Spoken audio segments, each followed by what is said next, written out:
Good afternoon. The Toronto Blue Jays' quest for a World Series championship goes to Dodger Stadium tonight. Game 3 of the World Series is now just 8 hours away, and CTV Sean Leathong is live this hour in L.A. at Dodger Stadium. He joins us with more. Sean, you made it. Yes, we did. I will say good morning, Michelle and Nathan, as it's 9 a.m. here, and you can see the beautiful skyline of Los Angeles behind me and what started out as a gray day, but will get warmer as we heat up towards game time. Now, I wanted to show you the front of Dodger Stadium where we're standing right now. You can see all these numbers around me. These are some of the Dodger greats that they do honor. Jim Gillum right there being honored, one of the greats, Walter Alston over here, and then, of course, number 42, Jackie Robinson, who they keep on here, famously breaking the color barrier as a member of Dodgers. Now, as we keep walking, they're actually going to let us walk inside the stadium, show you just how close it is inside to inside and how different this stadium is designed. Now, Dodger Stadium is actually, as we go through the gate, the third oldest ballpark in Major League Baseball. It began in 1962 here, and it's only behind Fenway Park and, of course, Wrigley Field in Chicago. They honor that history, as we can see over here, some of the original seats from Dodger Stadium when it opened in the 1960s, and they've kept it up to date, as it is quite a beautiful stadium. And you can see a slight model of the stadium there. Walking this way, and we get sort of a grand reveal of this beautiful stadium that's set in the hills in Los Angeles. And I gotta say, the first time we walked in here yesterday afternoon, it was absolutely breathtaking as they're preparing the field right now for Game 3 of the World Series. Beyond what you can see from up here, yesterday I actually had the chance to walk below the bleachers, and they honor that history just as much with some video that we have. Now, they have everything inside, from their multiple Gold Glove winners that they have to some of the World Series trophies from their 8 World Championships, the most recent being in 2024. And they have many of the old jerseys that these players wore throughout their tenure, from the Brooklyn Dodgers to the Los Angeles Dodgers and all the way up to today. And it's really breathtaking. You see how much they focus on their history, because players like Jackie Robinson did play for this organization that weren't just players, but they made history in themselves. And it was just a beautiful look from down on field level yesterday. But I got to say, we got to play some baseball today. It is Game 3 of the World Series. It's Tyler Glasnow pitching for the Los Angeles Dodgers versus Mad Max Scherzer for the Toronto Blue Jays. And one of the biggest factors in this game has been the fact that Bo Bichette is back in the lineup for the Toronto Blue Jays. He played in Game 1, was taken out in the 6th inning, came in Game 2 as a replacement, but didn't start the game. He will be starting at second base tonight. Yesterday, Blue Jays manager John Schneider talked about Bo Bichette being in the lineup. Here's what he had to say. The fact that he's out here working out today is a good sign, and expect him to be in there tomorrow. Sorry about that. One other part is that there are many people in Los Angeles who are a bit torn with their allegiances, because we do have people who become Dodgers fans, but they are from Canada. One of them is actually Michael Bublé, who was on the Stephen A. Smith show yesterday, and he has Shohei Ohtani walks up to the plate to a Michael Bublé song, but Bublé is, of course, a Jays fan. He was talking about how it's a difficult World Series for him. Here's what he had to say. Every single time he walks up the bat, Ohtani uses my song, "Feeling Good." That's right. I was going there. That's I was something. going there. Well, then I gotta somehow fight that inside. That as a Canadian, my beloved Blue Jays are going to go up against now my hero. I'm conflicted. That's right. I'm not really. I mean, I'll go for the Blue Jays. That's what I'm asking. That's what I'm asking. I mean, Canada's listening now. So I wanted to show you how steep the bleachers here at Dodger Stadium are as well. It really creates an intimate feeling, and we're going to have thousands of fans here tonight. We know the Blue Jays are looking to get that pivotal Game 3 win that could set this forward, but it's going to be a tough hill to climb for the Jays tonight. As we know, home field advantage is a thing. The LA Dodgers are the defending World Series champions, but the Blue Jays are pretty good too, hoping they can put up another 9-run inning like they did in the 6th inning on Game 1. But it's a beautiful day in here in LA. We'll be here for the duration of it, and then we'll hit you again at 6 o'clock and 5 o'clock. Reporting live, I'm Sean Leathong. Nathan, Michelle, send it back to you. No, we look forward to it. What a great view. What a great tour. Appreciate it. We're all geared up now for the game. Now to a $75 million anti-tariff advertising campaign paid for by the Ford government that has riled up U.S. President Donald Trump. The ad prompted Trump over the weekend to increase existing tariffs by 10%. And now Trump is saying he has no plans to meet with Prime Minister Mark Carney anytime soon. High tariffs inevitably lead to retaliation by foreign countries and the triggering of fierce trade wars. The Ford government TV ad criticizes tariffs with sound from a speech from former U.S. President Ronald Reagan. On Friday, Ford announced he would pause the ad, but not until after it ran during Game 1 and 2 of the World Series. And Premier Ford is at Queen's Park. He's just stepped to the microphone to speak with reporters in the wake of all this uproar over this particular Ontario ad. Let's listen in live. Here's Ford. Not at all. He saw the ad before I put it out. So did his chief of staff. They both saw it, and we moved forward on it. But again, we achieved our goal. You know, as we say, mission accomplished. It was done. They're talking about it in the U.S., and they weren't talking about it before I put the ad on. So I'm glad that Ronald Reagan was a free trader. The Prime Minister was explicit today in saying that it was the ad that derailed negotiations which were moving ahead. With that in mind, why don't you feel you owe Ontarians an apology? For sticking up for Ontarians, well, let's talk about a so-called imminent deal. I've been hearing this for month after month after month, and if there was no mention about auto. It's about steel. The Americans are gouging us on steel, 50% tariff. We're at 25%, but nothing to do with auto. I am focused on, and I love the steel workers. I talk to Ron Bedard, CEO, every second day at Dofasco, supporting him, Algoma, up in Sault Ste. Marie, protecting jobs. But I'm here. My job is to protect jobs here in Ontario. There's no mention whatsoever of auto. I feel like it slipped to the side. I'm going to fight for the auto workers, the steel workers, the manufacturing and life science sector, all these sectors that President Trump wants to annihilate, not just our country, but in particular, he wants to take jobs from Ontario. That's what he's trying to do, and I'll keep fighting, and I'll never apologize for fighting for the hardworking people. Why did you decide to run the ads during the World Series, and do you think that made things even worse? Not at all. I think that's a good impact. Again, we had over 1 billion impressions. We achieved our goal, and our goal is to make sure that we get a fair deal. Not a one-sided Donald Trump deal, but a fair deal for the people of Ontario and Canada. And I'm focused on auto. There's no mention of auto anywhere. We've seen what's happening. I'm fighting for the people down in Windsor, up in Brampton, over in Oshawa, up in Cambridge. Any area that has auto, it's my job to protect those people's employment. That's what I'm doing. Did you talk to the Prime Minister about your approach of leaving the ad on for the World Series and then pulling it today? Was he supportive of that, if so?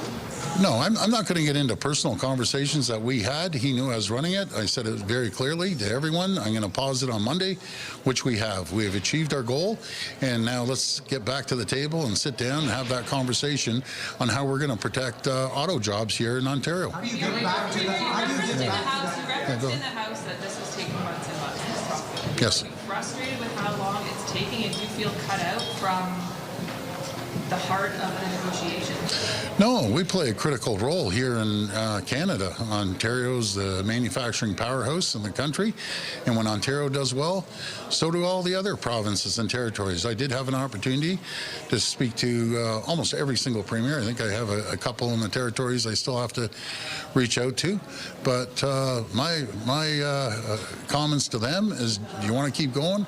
Guys, my champion Wab Canoe. He's 100% behind it. Another champion, Premier Eby as well. So these are the premiers, total different political stripes than I am, but we're all sticking together. And I went right across the country and spoke to every single premier. Danielle Smith doesn't like the ads, though. Well, sure enough. Yeah, well, of course. You're listening to Premier Ford now live at Queen's Park. Certainly, he is not apologizing for Ontario's anti-tariff ad campaign that has sure ruffled feathers. The Prime Minister had said Ottawa and Washington were were close to a deal on steel and aluminum energy when Trump cut off trade talks over this ad, but Ford stood his ground, wanted this ad. It aired during Game 1 and 2 of the World Series. It's now being paused. He really making the point today that he's focused on auto, driven by getting some headway in that regard, because certainly the sector has taken a hit. We will leave this here. We'll continue to monitor this news conference, and we'll have more for you a little later. In the meantime, there is a major hurricane bearing down on Jamaica. Hurricane Melissa is expected to make landfall tomorrow as a Category 5 storm. It now seems virtually certain that the core of a powerful hurricane is going to move over Jamaica on a Tuesday. These are satellite images that show the eye of Melissa near Cuba, with winds reaching 220 kilometers per hour. Now, she was a Cat 4 storm at the time. And this is a live view of the storm as a Category 5. Melissa will be the worst storm to hit the island in its history. And this is a live view of Kingston, Jamaica this hour. Destructive winds and heavy rain will hit Jamaica as it makes landfall late tonight or early tomorrow morning. And we will continue to monitor that. Certainly a scary situation for all those there, especially people who have loved ones there. Here in Toronto, much calmer. This is a live look at the city this hour. A bit of cloud cover, but not too bad at all. Nice conditions for a Monday in October. Lindsay Morrison is here with all the details. Lindsay. Yeah, Michelle, we have mainly sunny skies in most areas, with the exception of perhaps Toronto and the West End, thanks in part to an east wind that's carrying some lake effect cloud. We'll see if a few lake effect showers develop a little later on today. But for the most part, yes, we are expecting it will be a mix of sun and cloud kind of day. Now, it is a little bit cooler. We had a frost advisory in place early this morning. Right now, it is 8 degrees. We're forecasting an afternoon high, though, of 12. So we do expect to be seasonal. Again, mainly sunny. We're going to take a quick venture back to Los Angeles to show you what the local weather conditions look like for game time tonight. Of course, it will be 8 o'clock Eastern, 5 o'clock LA time, sunshine and 22 degrees. How about that? That's starting to feel like a distant memory for us, conditions like this. We'll show you what's in store for the week ahead in your 7-day forecast coming up. For now, Nathan, over to you. Thank you, Lindsay. The evidence markers all over the road in front of a Vaughan home tell the story. We're being told by one area resident that up to 20 shots were fired outside in the home in the Bathurst and Teston Road area has been targeted before. CTV's Janice Golding joins us live now from the scene with the latest details. Janice, what have you learned? Hi, Michelle. Well, the crime scene has actually been torn down at this point, so you have no visible markers that would indicate that a house has been fired upon. But I can tell you that York Regional Police are investigating a home that has now been targeted 3 times. And as you mentioned, neighbors say anywhere from 15 to 20 shots rang out at around 5 a.m. Now, police say that a vehicle was struck in the driveway by several bullets after a male suspect pulled up to the home and fired shots from inside a black car. Police have also confirmed that this home has been shot at twice in the past 2 months and say they believe the shootings have not been random but targeted. In fact, the last time this house was fired upon, another home just a few minutes away was also shot up for the second time. That house belonged to slain tow truck kingpin Alex Vinogradsky. Here's more from neighbors and police. At about 5 a.m. this morning, we responded to a sound of gunshot call on Allison N. White in the city of Vaughan. When our officers arrived on scene, we located the crime scene. As you can see behind me, multiple shell casings were located on the street, and also we found a vehicle parked in the driveways damaged. And at this time, we believe this incident is targeted incidents. We have a suspect vehicle being a black car with a male driver suspect shooting out from the driver's seat, and then was last seen leaving the area. We've been here 19 years, nothing even remotely close to this. And then all of a sudden, within a span of a month, third time in the same house. And I know what's happened in other areas within our neighborhood. It's scary because this has been an excellent neighborhood to be in since the beginning that it was built. But it's just turned into this nightmare since the past 8 months or so. That's when they moved in, you say? Yes. Now, several homes have been targeted in Vaughan over the last couple of months, and police say so far no injuries have been reported. Reporting live, I'm Janice Golding. Now back to Nathan. Thank you, Janice. In Etobicoke, 3 people have been arrested after a police takedown after a robbery at a cell phone store. 1 suspect remains outstanding. The takedown occurred yesterday afternoon. An SUV can be seen surrounded by several police vehicles at Kipling and North Queen. Officers say they responded to a robbery call around 3:30 p.m. and then were involved in a collision with the suspect vehicle. Police tell CTV News 1 suspect was taken to hospital with non-life-threatening injuries, and 2 officers were also assessed on scene for minor injuries. After days of pushback, the Ford government says it will not proceed with a proposal that could have made it easier for landlords to end leases. A statement released yesterday afternoon from Rob Flack, Ontario's Minister of Municipal Affairs and Housing, reads in part, residents expect stability and predictability in Ontario's rental market, and now is not the time to consider changes to the system. As such, we have decided not to proceed with consultations on potential changes to month-to-month leases. It comes after the province wanted to consult on security of tenure rules, which could have done away with month-to-month tenancies that occur after a fixed-term lease ends. The Ford government says its goal was to provide landlords with more flexibility and unlock thousands more rental units. The province added it will continue to implement other reforms to try to strengthen the province's rental housing market. Mayor Chow says she's pleased. What's magical about 2018? Why? Why 2018? There's no rhyme or reason for it. And it is heartbreaking to see people that are ripped out of their neighborhood because of some companies coming in, global, international companies that come in, buy buildings. One of them, they own 54,000 units. They come in and then immediately evict people and jack up the price. The City of Toronto announced a new initiative today to remove barriers facing small businesses in the city. Business owners are asked to share their red tape experience by completing a short survey on the city's website by the end of November. The last thing they need is unnecessary municipal hurdles slowing them down. We don't want to be the problem. This pilot is our way of listening directly to business owners. This is a unique red tape reduction instance because it's the ideas of the business owners themselves that we're going to act on. Every submission we receive will be reviewed and analyzed so that we can identify problems that are problems in common and opportunities for real change. There's a concerning new report from Food Banks Canada that says increased levels of poverty and hunger are becoming normalized in Canada. The 2025 hunger count looked at data from the country's 5,500 food banks.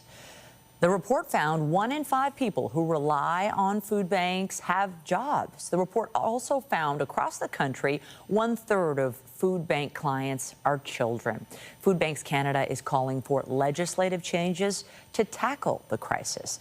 And CTV's Scott Hurt joins us live now with the details. Scott, we've known for a while now that food banks are just overwhelmed by the demand, but this report certainly shining new light on the situation. Good afternoon, Michelle. Yeah, the numbers are once again sobering, as we've known for a while that food bank visits have continued to trend upwards. In fact, they're up more than 5% from just last year, and they've doubled since 2019. It really shows the staggering picture of the desperate need for these services. As the report points out, the food bank system is no longer sustainable in the way it was meant to operate, as a last resort, not a primary source of food and nutrition for millions of Canadians. So here's a look at some of these sobering numbers and statistics. Monthly visits to food banks have doubled since 2019, as I mentioned, almost 2.2 million visits in March 2025 alone across the country, and every province and territory has seen a significant increase in demand over the past several years. And as you pointed out, there are more young people showing up at food banks, as well as more seniors, along with more people who have jobs, who have stable incomes, and after covering everything else, still not enough to cover the necessities. Here's more from the CEO of Food Banks Canada. We've been saying this for years. It doesn't feel like the urgency is reaching the halls of power in Canada. And it concerns me about the food banks themselves. How can we absorb this infinite growth? But it also concerns me as a country. How can we thrive as a country? How can we meet the challenges that are facing Canada if a quarter of our population is food insecure, if this many people are relying on food banks every month and the stress that that brings?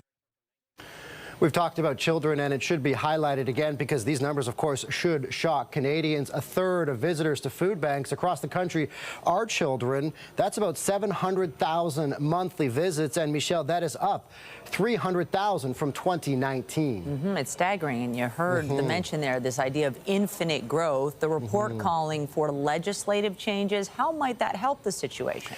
Yeah, as you heard from that clip right there from the CEO of Food Banks Canada, there appears to be there's a frustration that the urgency doesn't appear to be connecting with policymakers at the municipal level, at the provincial level, and of course at the federal level as well. And some of the calls require real investment and commitments from governments, including modernizing the EI system for expanded support for gig and self-employed workers, enhancing the Canada disability benefits, and just in general investing more in housing supply. Also introducing a groceries and essentials benefit for the lowest income Canadians, and specifically to target support that'll help the northern communities who desperately need help as well. Really, ultimately, urgent action, not just to address the lack of access to food, but overall supports to make life and living, Michelle, much more affordable. CTV's Scott Hurst, live in the National Newsroom. Thank you. Thanks, Michelle. Prime Minister Mark Carney says he plans to meet with Chinese President Xi Jinping at the APEC meetings later this week. But so far, there are no meetings planned with U.S. President Donald Trump, who called off trade negotiations and threatened to increase tariffs on Canada in the wake of those Ontario anti-tariff ads. If they're not ready to do that, as those comments indicate, then we were always going to do these things, to be clear.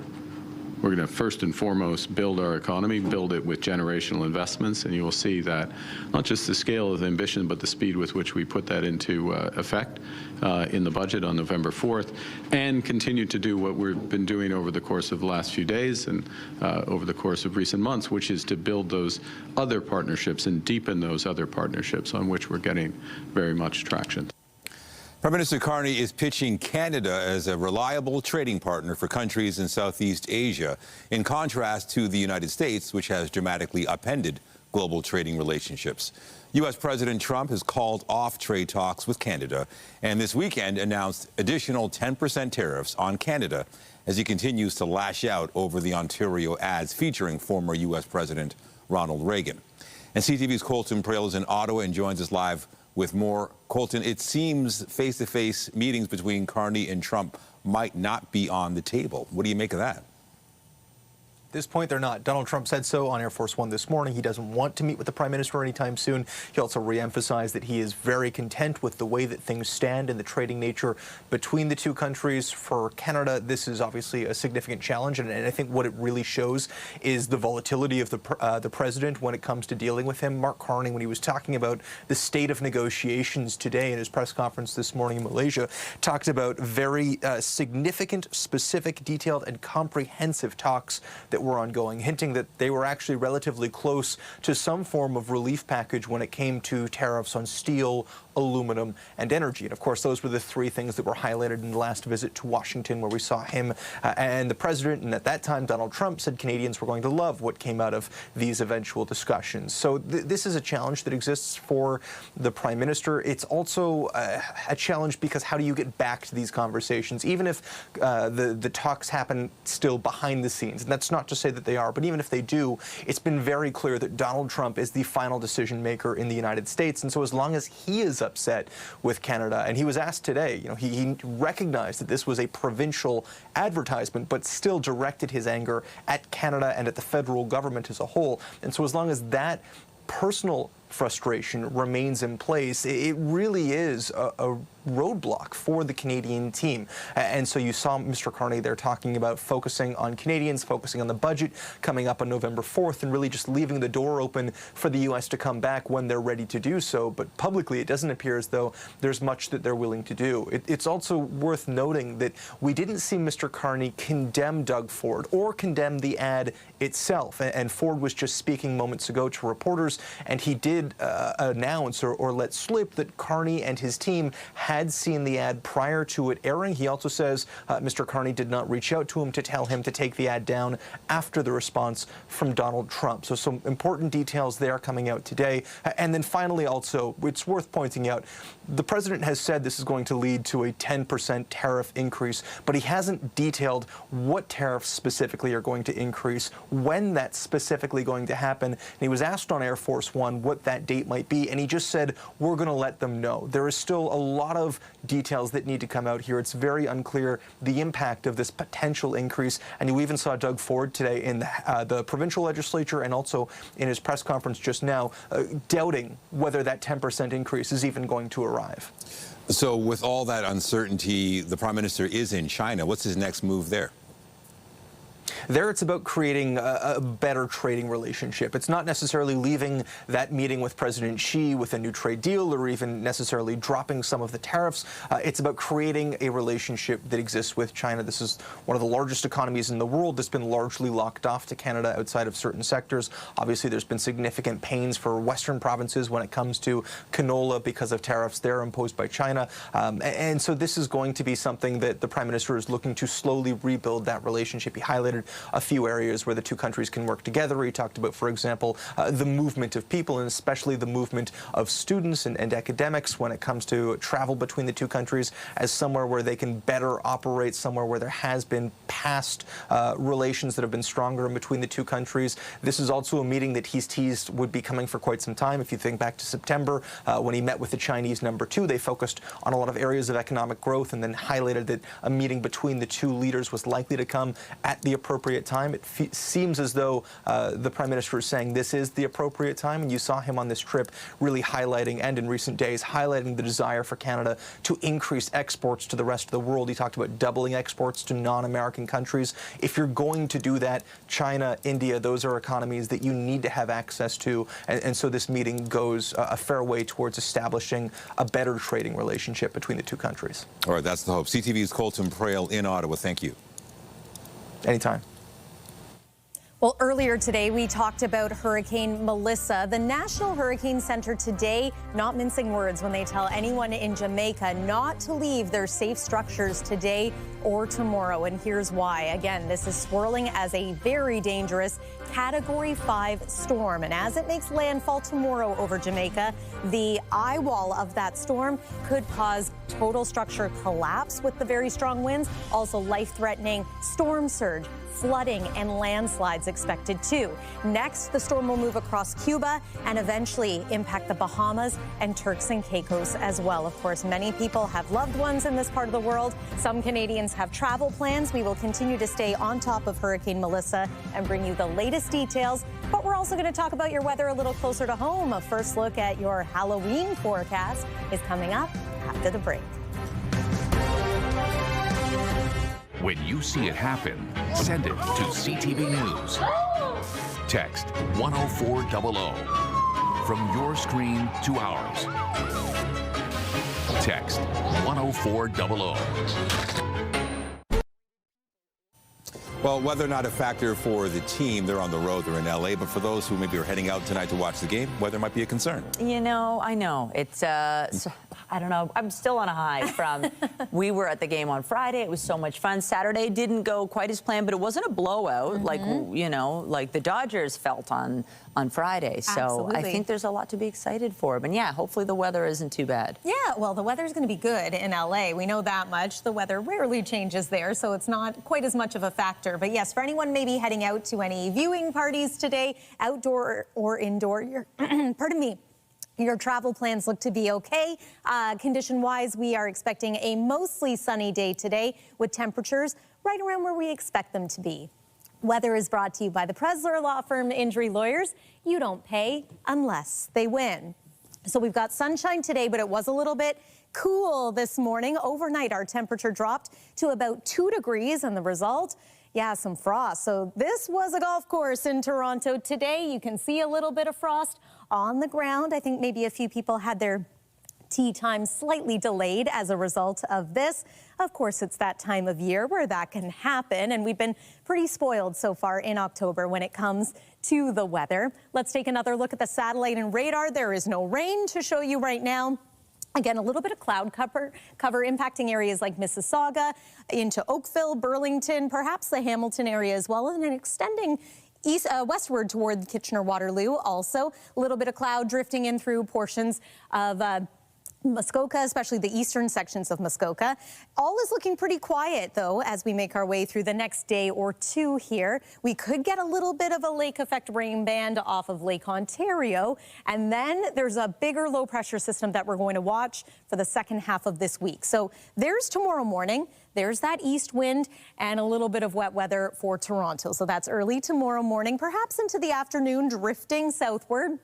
There's your Wednesday, mix of sun and cloud kind of day once again. But let's talk a little bit about Thursday, because a low pressure system from the south is going to move up. This is going to bring us much more unsettled weather for Thursday and for Friday. Of course, Friday, Halloween. We're going to take a look at what you can expect into the evening hours momentarily. But let's bring it back to today. 8 degrees is where we stand right now in the city. 12 is our forecast daytime high. Seasonal average is now about 11 for this time of year.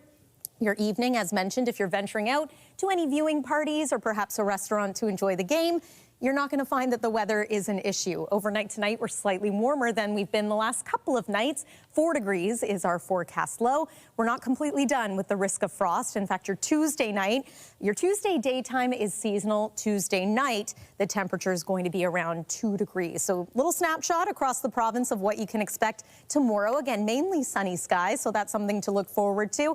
Let's talk about it. Halloween night. Right now, it looks as though we're going to be dealing with some showers and a temperature of around 7 degrees by trick-or-treat time. Of course, we are still several days out, so you'll want to stay tuned to see how that forecast evolves. But right now, I would plan on it being a little unsettled and a little cool for Thursday and for Friday. A reminder, November begins on Saturday, and the clocks go back overnight into Sunday. That's your look at the weather. Stay with us. CTV News. We'll be right back.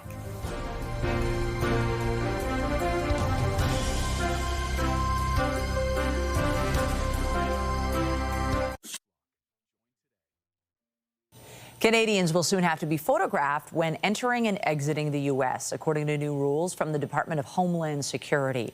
The new condition will apply to travelers no matter how they cross, whether by land, air, or through a port. It's part of a move to collect biometric data, introduced several years ago. No word yet on when this would be rolled out. And this latest change comes in the wake of a new rule requiring Canadians visiting America for more than a month to register with the U.S. government. It came into effect last spring. But as CTV's Alison Bamford reports, snowbirds now heading south are feeling the impact for the first time.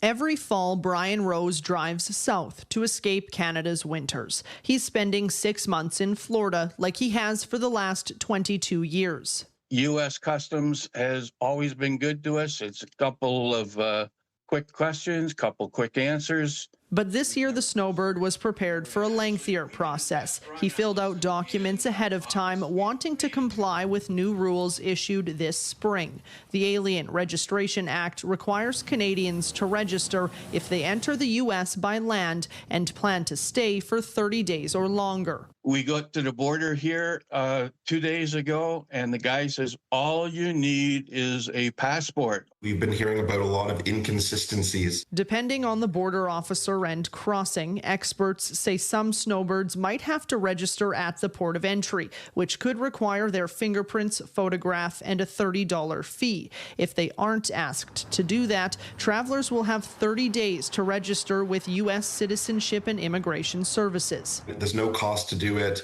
It takes about 5 or 10 minutes to register online.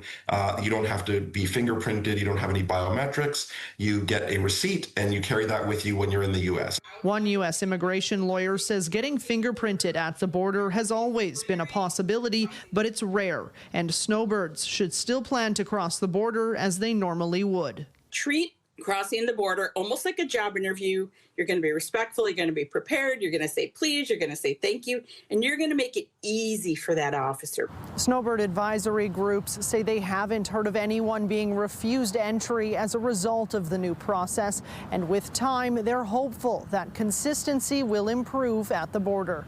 Allison Bamford, CTV News, Saskatoon.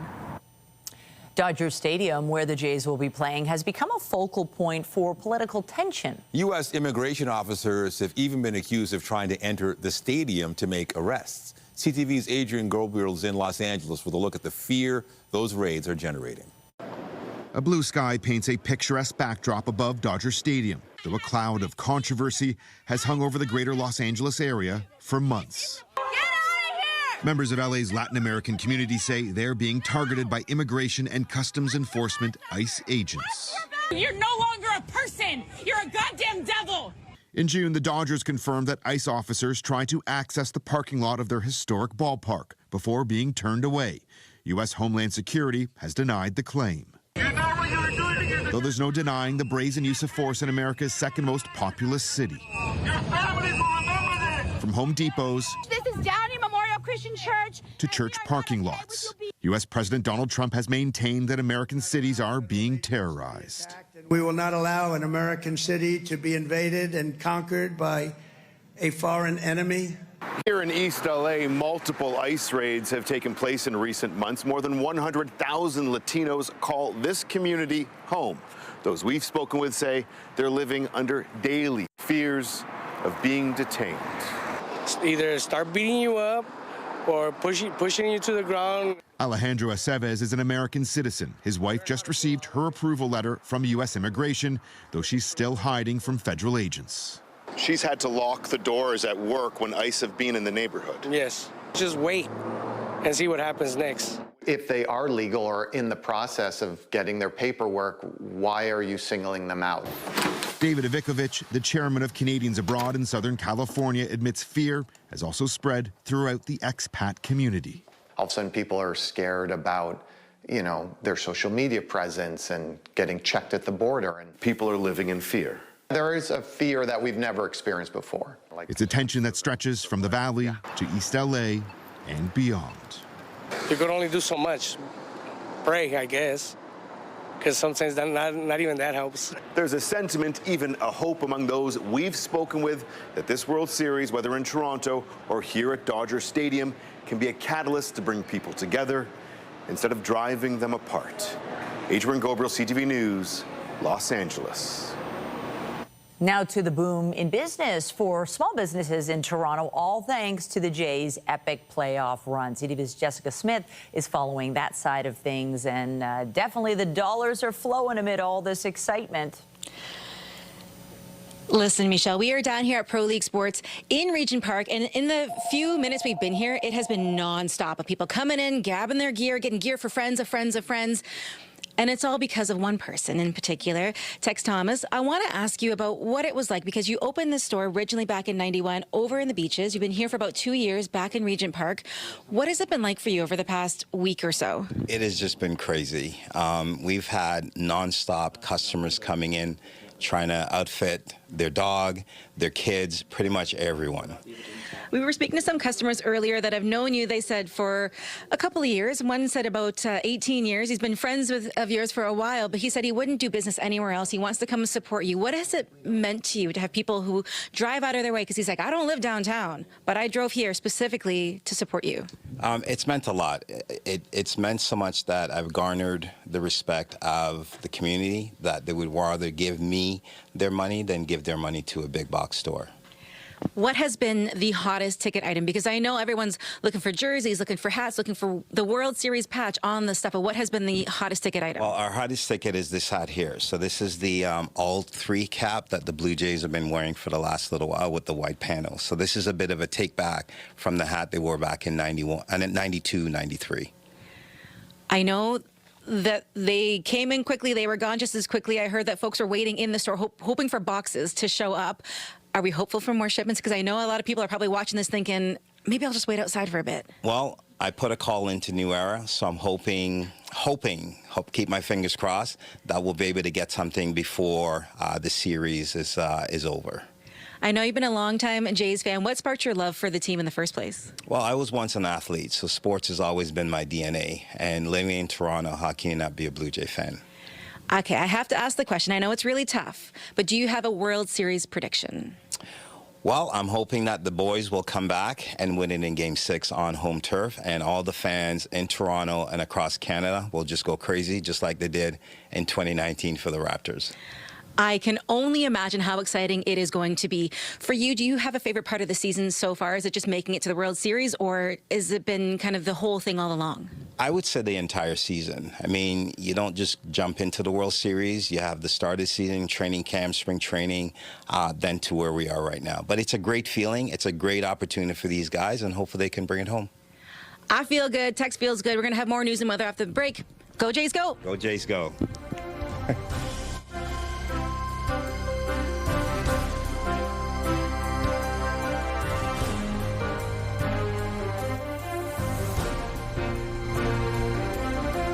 Get Toronto's top stories, breaking news alerts, and watch live. Download the CTV News app.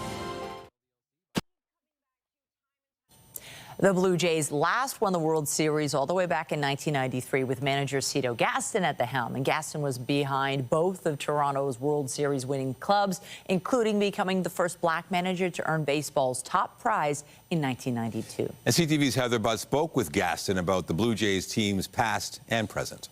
The winners and still world champions, the Toronto Blue Jays. You managed the team the last time they won the World Series. Take us back to 1993. What was that like? Well, 93 was a different year for us because we had won in 92, and it was almost unsurreal that you're here again in this parade that you just in last year.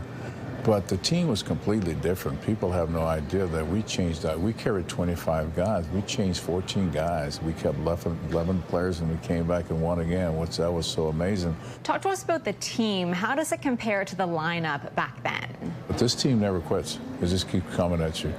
And that's the way that team was in 89. And then it reminds me a little bit of the 93 team because the patience that they have. When you saw this team at the beginning of the season, do you remember what your thoughts were? Did you think they'd make it this far? Not really until, they started to play a little bit. I wouldn't have thought that they were going to make it because they had so many guys in the bottom of that lineup that you didn't know what they were going to do. But look, they all showed up. That's why they won it, because the bottom of the lineup is really big. What do you think of the atmosphere in the city? It's great, just outstanding. People around just having a good time. They're here early at the ballpark. I think the whole city and country is excited about what's going on with the Blue Jays, and they should be. It took us a while to get back here, but we're here, so let's see what's going to happen. Hopefully we're going to win it all. This is really Canada's team. They are really representing the country. That is awesome. I mean, no one can say that. No one can say that in the world. This is a whole country's team. I mean, what can you can't ask for anything more than, hey, have a whole country behind you. And as long as you don't take the weight on your back that you got to do it, just go out and do it. Go Jays, go. Heather Butts, CTV News. And the Toronto Raptors were in action last night visiting the Dallas Mavericks. Ingram spinning, double, Mamu on the cut, and the drive, Mamu! It was a close game in the first half with the Raptors up by 2, but the Mavs had a strong third quarter, going on to win the game 139-129, handing Toronto their second straight loss. They're back in action today visiting the San Antonio Spurs. An anime movie adaptation secured a surprise #1 at the weekend box office.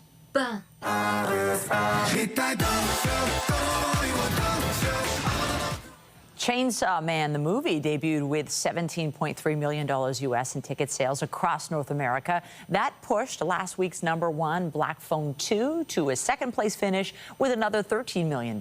And Regretting You, based on the 2019 novel by the same name, was just behind with $12.9 million. As of today, the general public can get flu shots and COVID vaccines in Ontario. They're being administered at pharmacies, some public health units, and participating doctor and nurse practitioner offices. The vaccines had already been available to higher risk groups. RSV shots are also being offered to eligible seniors, pregnant women, infants up to 8 months old, and children up to 2 years old who are at high risk.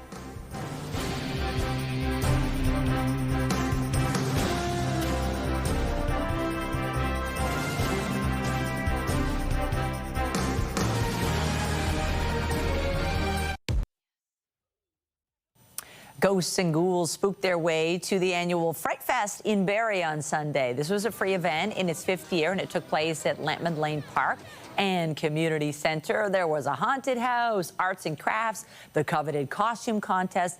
Thousands attended that annual Halloween celebration over the weekend. The event also included an escape room, vendor market, and lots of tasty treats. Yeah, it's a good reminder. Halloween is in a matter of days. Thinking the same thing. It's on Friday. There's also World Series happening too, so there's a lot on the go. Who knows if it'll impact Halloween as well? But you'll gear us up, and hopefully the weather will, show up. Yeah, the weather is always a little questionable at the end of October, wouldn't you say? Often the chance of some wet weather, often a little bit chilly. But of course, it's not just the weather here at home that we're keeping a very close eye on this week. Here's one more look at Hurricane Melissa. So a reminder, this storm is expected to sweep across Jamaica today and into tomorrow, and then impact Cuba, followed by the Bahamas and Turks and Caicos. We'll also take you to LA, where we are expecting the Jays to play the next 3 nights. There's a look at what you can expect condition-wise. Tomorrow's high is going to be around 11 degrees. One more thing I want to remind you of, Nathan and Michelle, the clocks go back 1 hour this weekend, so prepare for some darker evenings. Okay, good to know. Thanks, Lindsay. And that is CTV News at noon. Remember, you can get Toronto's breaking news all day long on CP24 and at ctvnewstoronto.ca. For Lindsay Morrison and all of us here, have a pleasant afternoon. I'm Michelle Dubé. And I'm Nathan Downer. Be sure to join us later for CTV News at 5 and 6. Have a great afternoon. Already fall back.